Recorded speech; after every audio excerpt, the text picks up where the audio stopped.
जनपद बिजनौर के बाढ़ग्रस्त लोगों ने सरकार से लगाई मदद की गुहार। मानसिकता समाचार से हमारे संवाददाता नरेश शर्मा की रिपोर्ट। गंगा पार करके किसान अपना खेती का सामान नाव से लाते हुए, क्योंकि कुछ दिन पहले गंगा का जलस्तर बढ़ने से अपना सारा सामान छोड़कर जान बचाकर चले आए थे। थाना मंडावर क्षेत्र गांव नई बस्ती सिमला खुर्द के किसान आज गंगा का जलस्तर कम होने से नाव के द्वारा अपने खेतों पहुंचे, तो जहां उनका खेतों पर खेती करने का सामान रखा हुआ था, इंजन, ट्रैक्टर, ट्राली, बुग्गी और खेती के करने वाले सभी यंत्र रखे हुए थे, तो किसानों ने जाकर देखा कि उसमें से आधा सामान गंगा के जलस्तर बढ़ने से जल में समा गया। किसानों ने बताया है, हमें बहुत भारी नुकसान हुआ है। जहां हमारा सामान जंगलों में रखा हुआ था, उसमें से आधा सामान हमें मिल पाया है और कुछ गंगा में समा गया, जिसमें गंगा का जलस्तर बढ़ने से गन्ने की फसल भी नष्ट हो चुकी है। इतना हम किसान मेहनत करके भी खाली हाथ रह गए और ना तो सरकार ने हमारे लिए पुल बांध की व्यवस्था नहीं की है, जिससे हम सुरक्षित होकर अपनी खेती पर जा सके। हम सब किसान अपनी जान हथेली पर लेकर नाव द्वारा खेती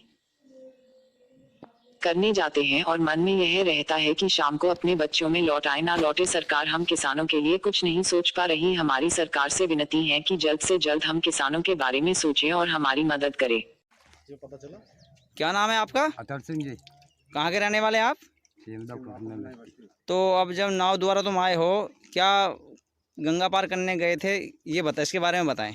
सामान देखने गए थे सर, हम अपना सामान उठाने गए थे। हमारा सामान सारा खेतों में डूब गया है। जो हमारे ट्रैक्टर है, इंजन है, मशीन है, ट्रैक्टर और ट्राली है, टोटल सामान हमारा खेतों में डूबा पड़ा है बाढ़ के सर। और जो कि अब तक गंगा कटान चालू कर रही है। अच्छा, तो क्या सामान जितना हो जंगल में आपका पड़ा था सब कुछ बह गया, कुछ डूब गया, कुछ के ऊपर मट्टी फिर गई। अच्छा, तो अब क्या क्या का सामान लाए आप? फिलहाल तो हम 2-4 ये मशीनें मिली है, इन लारे उठा के कुछ देख रहे हैं, इधर उधर ढूंढ के, अगर मिल गई तो। और फसल क्या फसल भी लगभग 50% खराब हो चुकी है। अच्छा, तो जो बाढ़ आई थी जी, इसमें काफ़ी नुकसान हुआ आप लोगों का? बहुत नुकसान है सर। अच्छा, तो आप क्या प्रशासन से क्या कहना चाहते हैं? प्रशासन से कहते हैं बस वे ज़रा थोड़ा इन किसानों का देखभाल करे और कुछ इनके लिए राहत करे। तो क्या और जो तुम्हारे इंजन थे सब जी सर जी, कुछ तो मिट्टी में दब गए और कुछ जो सामान था वो बह गया। तो आप नाव द्वारा सामान गंगा पार करके ला रहे हैं? जो कुछ नाव के द्वारा जो मिल रहा है उसे। तो क्या खेती भी नाव द्वारा ही करते हैं आप? जी बिल्कुल। अच्छा, कोई पुल वुल की कोई व्यवस्था नहीं है? कोई सुविधा नहीं।